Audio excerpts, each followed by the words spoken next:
Hi friends, welcome to my channel. நான் இன்றைக்கி சென்னா சொல்லுவாங்க, அதாவது கொண்டைக்கடலை வச்சு ஒரு கட்லெட் ரெசிபி தான் செய்யலான்னு இருக்கேன்.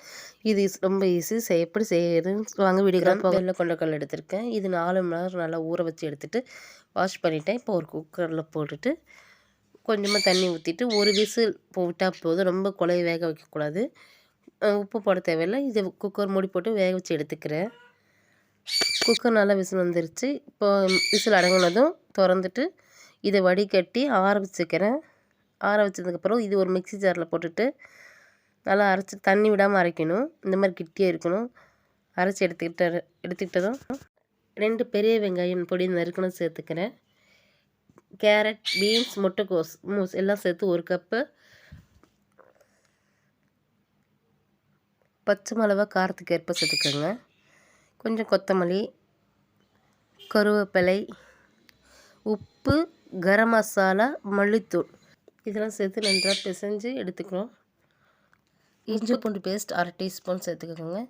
இதெல்லாம் நல்லா மிக்ஸ் பண்ணிவிட்டு ஒரு 5 மினிட்ஸ் ரெஸ்ட் அப்படியே விட்டுருங்க. இது குழந்தைங்களுக்கு ஒரு தடவை செஞ்சு கொடுத்தவங்க திரும்ப கேட்பாங்க. ரொம்ப டேஸ்ட்டாக இருக்கும், ஹெல்த்தியாகவும் இருக்கும். இந்த மாதிரி செஞ்சு கொடுக்கும்போது அவங்களுக்கு இன்ட்ரெஸ்ட்டாக இருக்கும்.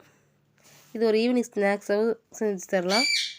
இந்த மாதிரி ரெஸ்ட்டு ஒரு 5 மினிட்ஸ் கழித்து ஒரு உருண்டை மாதிரி பிடிச்சிட்டு இந்த மாதிரி உருண்டை மாதிரி எல்லாமே நம்ம பிடிச்சி வச்சுக்கலாம். இது ஒரு பக்கம் இருக்கட்டும். ஒரு பவுலில் மைதா 5 ஸ்பூன் எடுத்துகிட்டு இது கொஞ்சம் தண்ணி சேர்த்து நல்லா லிக்விட் கண்டிஷனில் நல்லா கரைச்சி எடுத்துக்க போகிறோம். கட்டி இல்லாமல் கரைச்சி எடுத்துக்கணும். இது கோட்டிங் மைதா இல்லை கார்ன்ஃப்ளவர் கூட நீங்கள் எடுத்துக்கலாம். நான் இன்றைக்கி மைதா எடுத்திருக்கேன். இதெல்லாம் கட்டி இல்லாமல் கரைச்சி எடுத்துக்கோங்க. இந்த மாதிரி லிக்விடில் இருக்கணும், கட்டி இல்லாமல். இது ஒரு பக்கம் இருக்கட்டும். நான் இப்போ ஒரு 4-5 ப்ரெட்டை எடுத்து ஒரு மிக்சரில் போட்டு இந்த மாதிரி தூள் பண்ணியிருக்கேன். இது ஒரு எடுத்துக்கலாம்.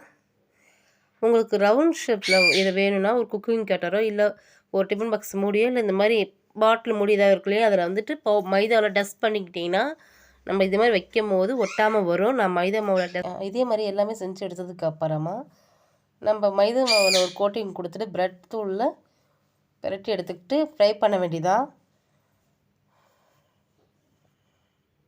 இந்த மாதிரி லிக்விட் இருக்குது இல்லைங்களா, இதில் இந்த மாதிரி நனைச்சி எடுத்துகிட்டு நம்ம இந்த மாதிரி ஃபுல்லாக நனைச்சிக்கலாம்.